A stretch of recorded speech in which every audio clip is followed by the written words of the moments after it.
Papi Tamba, je suis désolé pour toi. Les lots aux affaires, aux affaires. Les lots comment on a bien encore so ba bengisi bino na kingakati bokei, bolé na bino loso, bolé na bino mafuta ya dendon, na ba dendon nyonso. Ye fils soi-disant Nekongo aux devant caméra nous zo ba ke yoza Nekongo. Au sala nini pona ba Congo. Pour blaguer na batouté, j'appelle tous les Nekongo, j'appelle tous les Congolais. Et ça appelle, je dis bien, particulièrement les Nekongo et puis généralement tous les Congolais. Bo boycotté appel wana ya Papi Tamba. Parce que appel ya Papi Tamba. Il y a frontière na biswana entre RDC et Zambie. Donc, les Chinois vont s'accaparer na partie à terre moko ya biso. Parce que si vous ne le savez pas, moi je vais vous le dire. Mamakambo et karana est na biso, ba avion et kitarana ba zamba na biso. Et puis décola kana ba piste moko créée de toutes pièces. Toye barate nanya kitarana nanya mataka, mataka ba minerai na biso ba mabele mobimba, c'est-à-dire ba timoli mabele ba kuna tenter ya koluka. Bazwa ba kayu na kati tonini. Bazwaka mabele mobimba bakoti na ba Antonov et kembala mokoti côté ya Rwanda, de Rwanda et koti na kata ba cargo na bangwa minene et mati ba Chine. Bonjour à tous, si vous aimez vous informer et savoir ce qui se passe un petit peu partout dans le monde, surtout faire le Congo ça, hein, je vous invite à faire comme moi et abonnez-vous sur Kuli Media TV, notre chaîne, et likez, partagez les vidéos et surtout restez connectés. Beauté, beauté, beauté, la bino banso bandeko ya Kuli Media TV. Ba abonné na biso ya Kuli Media TV na ba ndaku na bino bisika nyonso bozali. Journée na bino eza malamu na pesi bino lisusu mbote. Tokutani susu lelo po mwa makambo ya koloba ezali. Biso nyonso toyebi ba makambo ezoleka na mboka na biso, mais nga naloba particulièrement sur deux sujets.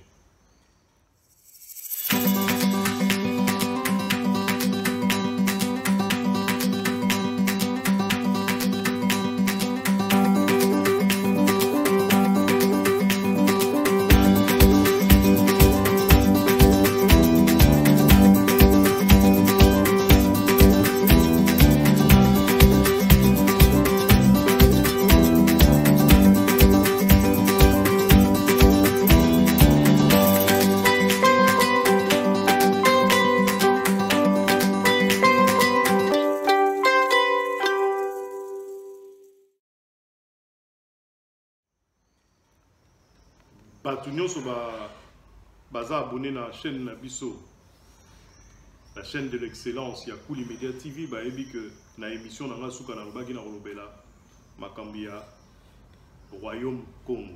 Mais nazo intervenir lelo avant que na sala élément ya Royaume Congo. Na likambo etale deux sujets. Sujet liboso ezali Papi Tamba pour Ronsard Malonda. Je vais vous expliquer pourquoi. Deuxième sujet, Zali. Les Chinois vont envahir l'Afrique. Entre guillemets, Zambie et côté Libiso. Nous avons un lien après pour comprendre pourquoi les Chinois, pourquoi Zambie. Voilà, chers amis de Kuli Media TV, la chaîne de l'excellence, bonjour, bonjour chez vous, bonjour partout où vous êtes. Mikolo tozomona na mingité parce que tozo sala moi nettoyage moi mouké na kati ya chaîne. Batu bazali oyo ba kité biso, bazali oyo ba koti, tozo restructurer chaîne pour to kote la bino ba biloko sika pe ba makamususu na ba formulation ya sika na makamusu kokota pour comprendre un petit peu niveau. Et le balango, docteur Jean-Luc na Afrique du Sud, Vicky Vita, niveau Ndemati. Alors, lelo na ingna sura bino likambo moko bomoni bino nyonso vidéo moko ezo circuler na ba réseaux sociaux ya ndeko na biso. Quand je dis ndeko na biso congolais mais alingaka ne biso te na kombo ya Papi Tamba. Papi Tamba, je n'ai pas d'histoire à faire sur lui, je n'ai pas c'est un garçon que moi j'ai pas fréquenté, j'ai connu comme ça en passant à Paris à une certaine époque. Papi Tamba, c'est quelqu'un, un opportuniste. Oui, à mon avis que tant on a eu kokaki ala okokasoma kamuna potote a bibon akende na ye komi buaka na kati ya reine wana ya bateau bazako ça la dictature na mboka na biso pendant 18 ans akenda komi buaka nekuna akota ba peperde abanda masolo na ye azwa ba problème na bateau azwa bato bakipara na bango yete. Mais aujourd'hui c'est un peu trop parce que aye kokota na kati ya terre moko eza terre sacrée, terre abanka, terre moko oyo elingaka problème te pe elingi problème te. Je voudrais simplement rappeler na bande ko na biso à Kuli Media TV, toute tendance confondue, que ce qui histoire ya RDC eza histoire moko etikala soudé na niveau ya peuple nango eza pour justement union moko boye ya makasi eza entre ba population. Tozomona vidéo ya Papi Tamba ezo circuler comme quoi Papi Tamba azako benga ba ne Congo. Je dis bien azako benga ba ne Congo nyonso ba s'allier derrière Ronsard Malonda pote ba soutenir candidature na ye. Mais comme il y a tribalisme, tant que benga ba ne Congo yo muto ozana exemple ata mon côté à côté sana population RDCienne. Muto oyo a vendu 18 ans pembeni ya dictature, muto oyo a monaki congolais mutu pamba. Muto oyo a sala que ba congolais ba souffrir, muto oyo a participa na pasi ya ba congolais. Lelo yo ozokota na kati ya dossier moko oyo ba peseli yo mission ya sika toujours na bato batindaka yo poza ka petit bitinda na bango ba pesi yo dossier ya sika lobi non ngai lokola naza ne Congo mais oza ne Congo te oza mutu ya ba Congo parce que un ne Congo, un vrai ne Congo noble, parce que ba ne Congo ba noble baza ba descendant ya royaume. So il va refaire une histoire pour comprendre. Royaume Congo. Tous ceux qui s'appellent Né Congo, ils sont descendants du royaume Congo. Donc, ils ont tout le monde été.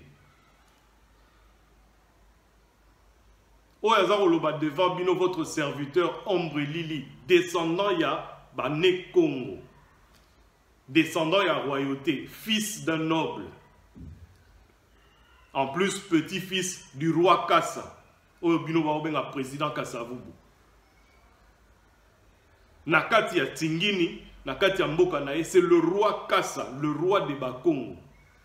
Il avait une mission. Alors, yo, Papi Tamba, oye na yo komona ba ne Congo de ba zoba na yo po ozoba bango, comme ozoba ka bamisusu. Pour te allier bango contre population nyonso ya RDC, c'est-à-dire au komi ko sala tribalisme ko benga ba ne Congo bango moko au komi ko lobake non na tête ya Assemblée nationale Mutamaniema, na tête ya Boye Mutu ya Boye, na présidence de la République Moulouba. Donc na président qui est carrément l'entité oyo azako représenter ba congolais nyonso confondus. Donc, Yosko a attribué région Mokoboé. Qui ne sait pas que le président de la République c'est un Moulouba? Et qui ne sait pas qu'un Moulouba c'est un Congolais? Bozo Lingako Panzamboka wana. Et le réseau ça la passe c'est ça que division ya RDC to bato ba ko luka division na kati ya mboka RDC eza ba fils ya RDC. Ça dit bazo sakana na bango moyennant quelques bricoles parce que tu n'es pas milliardaire, personne t'a fait devenir milliardaire. Depuis au sali 18 ans kuna ba misusu ba komi ba milliardaire mais yo okoma même pas millionnaire. Mais oso continuer kakako aux ananasima. Donc c'est-à-dire tu te sens incapable toi-même de devenir une personnalité à part entière na kati ya mboka na yo. Papi Tamba, ça ne passera pas. Surtout pas na kati ya mboka lokola to territoire lokola ya ba Congo, né Congo à Nozoloba. Parce qu'un né Congo, c'est un Congolais d'abord. Un né Congo, azali yena muluba, azali yena muswahili, azali yena mungala, azana batu nyonso. Il est Congolais. Tolingi division wanate. Parce qu'à partir de cette division-là, c'est là où justement Mboka na biso ekozala démantelé. Ce qui va comme diviser la tribu, c'est là où chacun voudra éventuellement qu'on soit territoire. Papi Tamba, je suis désolé pour toi. Lelo oyo ozasu aux affaires te, bozasu aux affaires te. Lelo oyo bokoma na bino kaka so ba bengisi bino na kingakati bokei, bolé na bino loso, bolé na bino mafuta ya dendon. Na ba dendon ngo nyonso bolé, bozongi na bandako na bino. Siko okeko ozwa dossier, yo moko okeko se proposer pour ozwa dossier moko oya ko présenter ngo na misu ya ba nekongo à travers une vidéo. Oyo yozo sala appel batuba sangana ba se réunir beaucoup de marché na sens nini.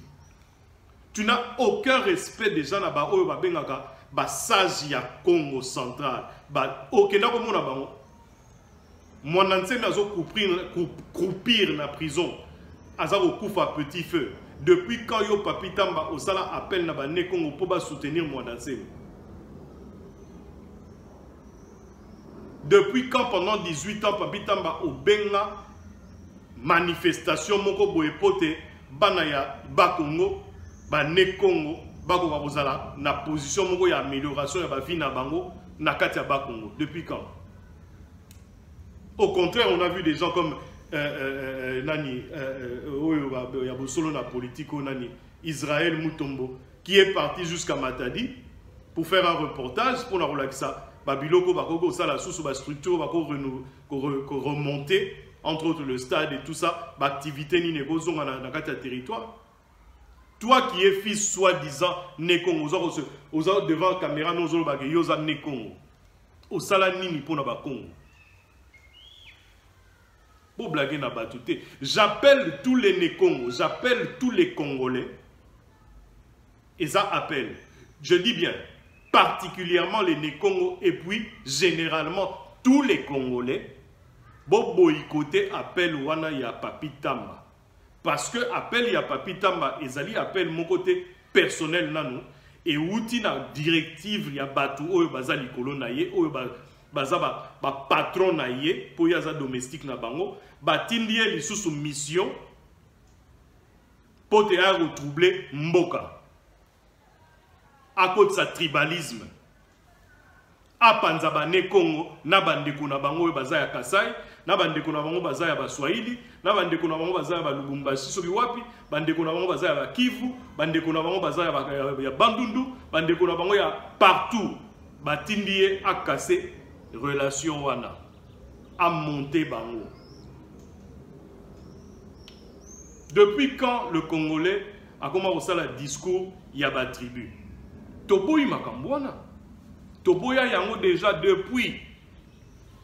Mobutu a fait tout un travail. Si c'est vrai que le seul travail qu'il a pu faire, il y a bien. Il y a aussi la unification du pays. Il y avait des guerres ethniques. Il y avait des guerres partout dans la RDC. Mais Mobutu a su prendre un Mukongo pour placer na Bandundu na Tolobata Bandundu Bandundu kuta pembe les Arabes Congo ozu Mukongo na Bakongo oke ko placer kuna na Kivu ozu muta Kivu otindie kota Maniema aux Umuta Kasai, au Tindé côté à Bandundu. Mobutu a fait ça.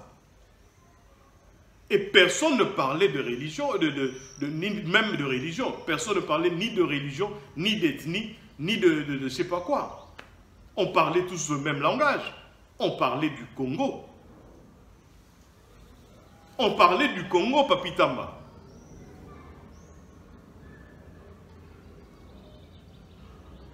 J'appelle tous les Congolais et particulièrement tous les Né-Congo à boycotter cet appel de Papitamba en soutien à leur candidat. Je dis bien en leur candidat qui se nommerait Ronsard Malonda. Ce n'est pas ainsi qu'il faudrait faire un appel vis-à-vis de la population. Ça, c'est un appel à la haine. C'est un appel ethnique. C'est monter Batuna na Simaya. Moi, je suis un Né-Congo, un véritable Né-Congo. Descendant, je dis bien descendant du roi Kassa. Va vérifier. Obino Bengagi, président Kassavou, je suis son petit-fils. Et il avait une mission. Babetela du solo te aba. Mission. Le roi Kassa avait une mission. Simon Kimbangu avait une mission. Papitamba, c'est quoi cette histoire? Voilà, chers amis, un petit peu ce que j'avais à dire au sujet de ce gars-là, parce que je n'aimerais pas m'éterniser au sujet de ce personnage-là, parce que c'est un faux personnage. C'est un gars qui n'est pas vraiment, qui n'a pas l'amour du pays, qui n'a pas l'amour de la patrie. C'est un gars qui cherche, qui se cherche encore. Après 18-20 ans, il continue à se chercher. Il ne connaît pas le but propre ou son but sur cette terre. Je suis désolé pour lui. Bonjour à tous, si vous aimez vous informer et savoir ce qui se passe un petit peu partout dans le monde, surtout faire le Congo ça, je vous invite à faire comme moi et abonnez-vous sur Koulimedia TV, notre chaîne, et likez, partagez les vidéos et surtout restez connectés. Né-Congo, non. Deuxième sujet, na biso bandeko na ngande na ebisa bino ne bandeli. Ezali kambo ya ba chinois baye ko sala oyo babengaka conquête ya Afrique.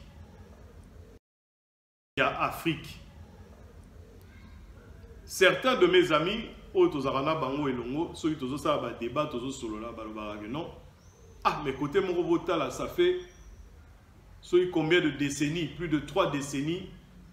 Oyo ba chinois bazalaki na mboka na biso te to bazalaka na bamboka ya Afrique te ba mindele mutu bazako konza bazako sa ba relation na ba africain belé mais ba BBC Afrique ba sa yelo ba chinois ba yeka ya une dizaine d'années awa to une quinzaine d'années tala ba mboka ne komi ko émerger tala ba bazo sala au moins partage ya 50-50 ou quoi que ce soit. Non. Tomiko Sate. On a essayé sur Koulimedia TV, la chaîne de l'excellence, nous avons essayé de faire une petite enquête durant un certain temps. Na sujet oyo na yebisa kibino ya ba Zambien, ba zolinga bazwa territoire moko boye na RDC. Ba tumini ba kwaya kite lelo ezo comme effectif et en plus touti koyo kapeli kambuya République de Kivu. Mais dans tout ça, le gouvernement lui-même n'en parle pas. Pour quelle raison? Question mark. Mais ils sont au courant.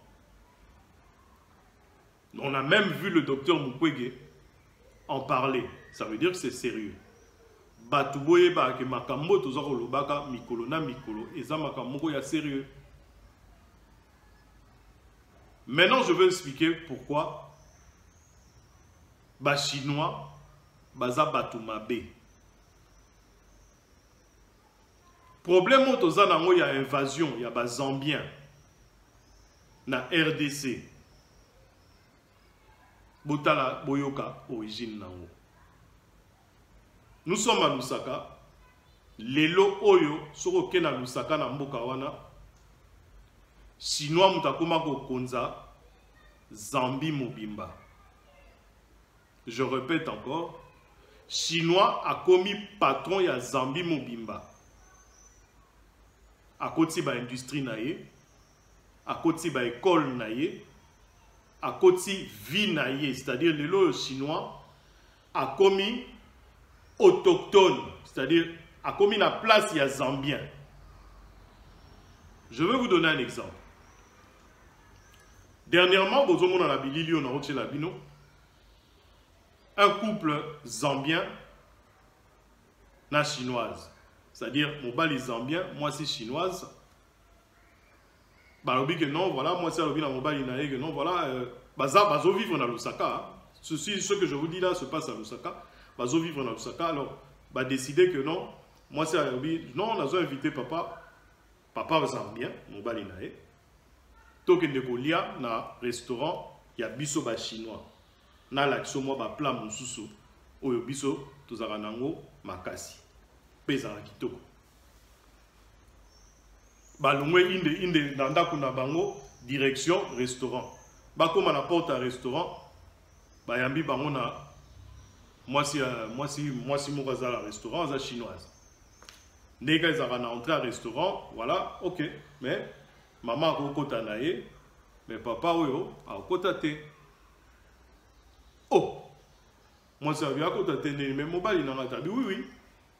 Tobo ite kaza mobali na yo, mais le problème c'est que awa na établissement na biso. Nazolo va bien toza na Lusaka, eza na Chine te. Moi ça lobi awa na établissement na biso na katia, ya restaurant na biso awa, étranger a kokota te. Ça veut dire que mobali wana aza zambien na mboka ne ya Zambie mabele ba koko na ye a commis étranger. Na ebité so bolandinga bien.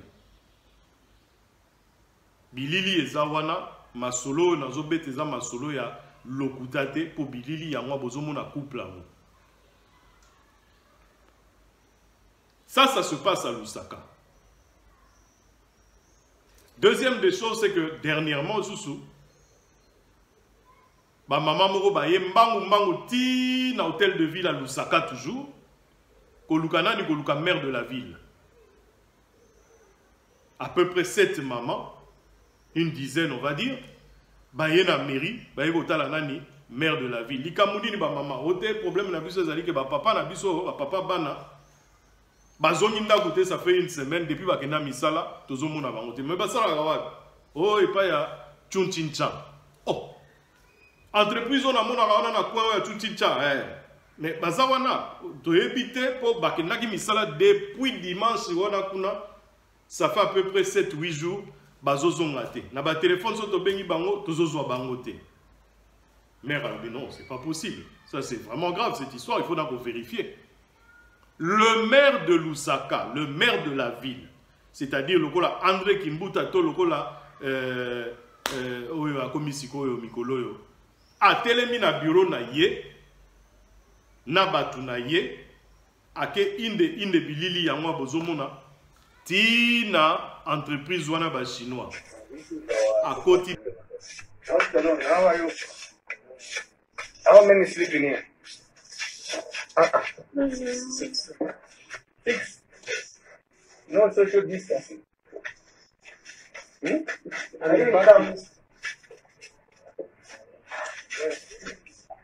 Chinois. A côté na masque na ye, a komi kotuna, c'est quoi le problème pour ekokuta batata wana nyoso bazakuna ça fait 8 jours séquestré. Bazana droit ko bimate, bazo sala musala 24 heures sur 24. Nenge kaka ba esclave na biso à l'époque ba esclave africain bazaro sala. Where are your Chinese bosses? It's fine. Yeah. Okay. My name is Mausa Malaya Osaka. Okay. Your workers have told me that you don't allow them to go home. So I want to find out why you've kept them for 2 weeks and we've seen where they sleep. Why is that so? Vous prenez 15 personnes que vous mettez dans un petit conteneur. Vous pensez qu'ils ne vont pas se contaminer mutuellement si l'un d'eux est affecté? Because you know the corona issue. The corona issue, Yes, we need to take care of them and the country, you know. how about their wives? Who take care of their wives? Don't you know it's wrong to stigmatize? You understand what? Malheureusement, Bozo imaginer. Bolandanga na bokebi ba maman na ba papa. Bolandanga na bokebi parce que tozo nazo mema bino esika bo comprendre pourquoi Zambie côté libiso. Alors, tant que mère a bandi ko beta lisolo na kati entreprise wana alobi mais bo expliquer nga pourquoi bateau tout ba vendre tout ça. Les Chinois qui s'emmènent pour dire voilà non, to vandi ça qui bango awa po ba éviter kozala infecté na coronavirus vu que na Libanda il y a trop de problèmes de coronavirus tout ça le quoi baza batomisa na biso yango to garda bango ba vivre baza na biso tozo pesa ngo biloko tout baza en bonne condition, il y a pas de problème tout ça. Mais mère a dit mais non. Contrat ni les oloba que il faut ba vandawa na tangu ya confinement. Et puis qu'est-ce qui prouve que la condition na coûté li bango ne baza ya ko kangama boye ceux qui m'ont quoi infecté mais bango tout ba kufi baleki. Maire ya ville a sali bango ba remontance. Maire ya ville a lobeli ba chinois na entreprise a lobby o azaki nango ya koloba. Le patron de cette firme là, patron et entreprise wana ba chinois Ting Cheng Chong soki Chang Chong Ting a bengi hiérarchie à monsieur le maire qui sont des Zambiens. Baza Nicolas monsieur le maire, c'est-à-dire la cadre à bas côté à gouvernement neka bomona bango. Ba bengi si gouverneur ba ebisia ça la excuse na ba chinois wana na télévision. Excuse, il y a deux phrases, mais il faut la discours.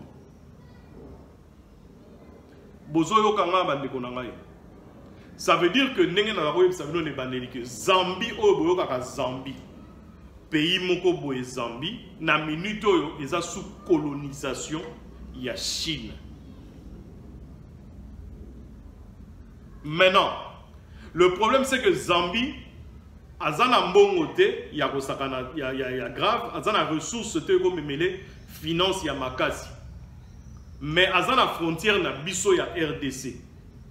Or na côté ya tozana bango frontière biso tozana ba ressources naturelles ya makasi. Zambie a cause la courage te yemoko aya ko affronter RDC. Donc Zambie a soutenu par les Chinois qui sont derrière justement le Camboyo. Il y a frontière na bisona entre RDC et Zambie.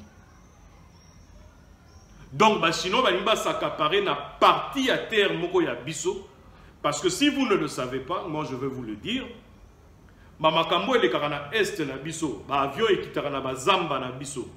Et puis décollaka na ba piste moko créée de toutes pièces. Toye barate nani akitaka nani amataka mataka ba minerai na biso ba mabele mobimba, c'est-à-dire ba timoli mabele ba kuna tante ya koluka bazwa ba kayu na kati tonini bazwa ka mabele mobimba ba kotina ba Antonov et kemba la mokoti côté ya Rwanda de Rwanda et kotina kata ba carbone na bango minene et mati ba Chine. C'est comme ça qu'ils extraient le coltan chez nous. Ba petit commerce amikem qui on a montagne na sac à 10 kg tout ça yango tout ba na besoin de monter bazana ba carrière minier c'est-à-dire ba yé donc ba tombo la kamabele ya RDC na mabanga nyoso ezana kati ezala yango te bango ba ko gérango kuna na Chine ba ko yeba soki bazwaki ole bazora coltan parfois puis bazuna diamant na kati na or na c'est pas bloko nyoso. Alors, à l'époque où on a l'air de désordre côté est, où les Chinois bazaki mingi tout le monde a fait un reportage, ba blokaka bango parce que makambutu ane bima qui n'a pas ça et bima na lumière. Alors pour ne pas se faire problème à cette époque-là, ba longwa qui m'a manqué, ba côté yango siko na ndenge ba côté yango na ndenge Zambie mais za la bangote les Zambie mutazo agressé RDC. Ba ndeko na ngai. Ça c'est la Chine. La Chine est à l'origine du coronavirus. La Chine est à l'origine des problèmes liés Zambie na RDC. Dernièrement, tout le monde en Chine, na habité so binu so botalaki, bazo maltraité ba noir na Chine, période de coronavirus, ba miso ba boma ba ngokutu. Mais tant intervention et salami, ba to ba internationalement, est-ce que bomona ki Chine aïe le bagnon, bon excusez biso, peut-être que bon, makambo yo cause à la groupe moko boito ba groupuscule moko ko gérer te mutu ba attaquer ba tout non. Chine a carrément à travers ministre Naye, premier ministre Naye, a écoloba na télévision pour na que l'Amérique n'a pas à s'ingérer dans makambo intérieur et à Chine. Ça veut dire qu'il était d'accord avec les barons maltraités noirs. Mais gouvernement zambien et Zotinda, maire Naye à ville, il y a Lusaka, asenga pardon na ba chinois na discours. Mais bande ko nanga vraiment tout ça wa pibiso ba africain. Pour un moment ba finga peu ba congolais ba zoba. Ozotika mamboka na bino mais eza Afrique mobimba. Tout ça pour na intérêt, il y a personnel, il y a bateau, mutumoko. Papitamba intérêt na ye personnel, c'est-à-dire pour y azwa moi chweke na ba kota ke ndakawana. Azo mema peuple mobimba bane Congo alinga mema bango na sima mukongo na ye po alobake non boya ko soutenir candidature mais tangu mais papitamba mais mboka wana eza mboka moko to kendaka biso nyonso c'est-à-dire tangu bato babima na nzela nga na mona batesikani balobi ke non baluba mutu babimi to ba Congo mutu babimi to ba Swahili mutu babimi to ba ngala mutu babimi biso tout obima na nzela pona likamoko. Fait un appel patriotique. O tchalakanda ya ngona zo zonga ka mwa mukepa na yo. Mais to zonga na likambo na zo ebisa bino ya Zambie. Bande ko nanga bolandi moi ndenge na zo expliquer le bino likambo ya Zambie na biso. Na minute au République de Kivu ezokoma concrétiser na répéter na minute o tozo solo la boye République de Kivu ekokoma concrétiser. Monseigneur Ambongo Alobeli, Docteur Mukwege Alobeli, deux éminentes plutôt personnalités. Balobeli Likambouana. Mais vous imaginez là. Et ça c'est journaliste Mouya Koyanzela, to ombre Lili Moutaye Web Sabinon. Nalobi bien. Monseigneur Ambongo. Monseigneur Ambongo Oto Bengi Lelo. Cardinal Alobeli Likambouana Tozui prix Nobel de la paix plus ba titre belé au babengi docteur Mukwege Alobeli Likambouana. Alors besoin mon niveau sérieux na monte. Mais dans tout ça jusqu'aujourd'hui le gouvernement n'en parle pas. Au contraire, on nous distrait par Papi Tamba na Batunaye. Il y a FCC pour la candidature moko oyo batu baza ebele ba koyi ko salela na kati accord il y a ba spiritualité so ba christianisme so gini bazo distraire biso. Entre temps le pays est komi ko kabwana nango malembe batu ba komi ko de ozona bango ba par na bango oyo alinga ya boya zui oyo alinga ya boya zui oyo alinga kende boya zui.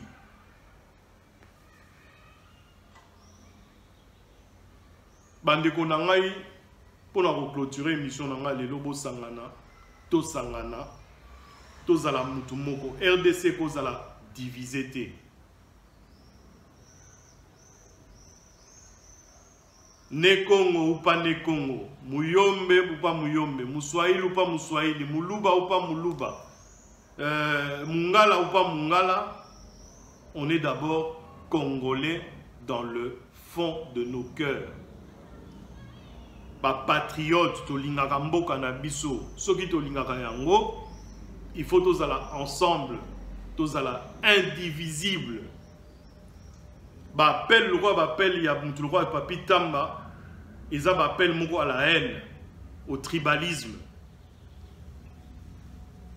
Ronsard so za besoin ba voix akende na ndenge normal so iba to ba boye eza ba ne Congo te mtu ba boye eza ba tunyoso.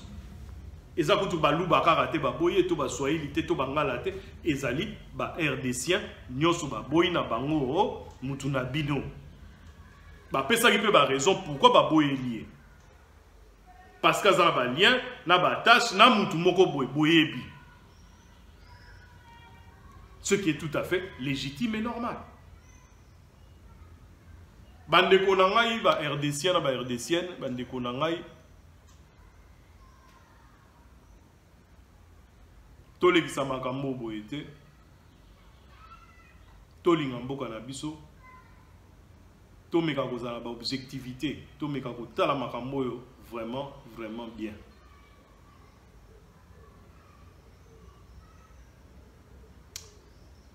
Ah là là.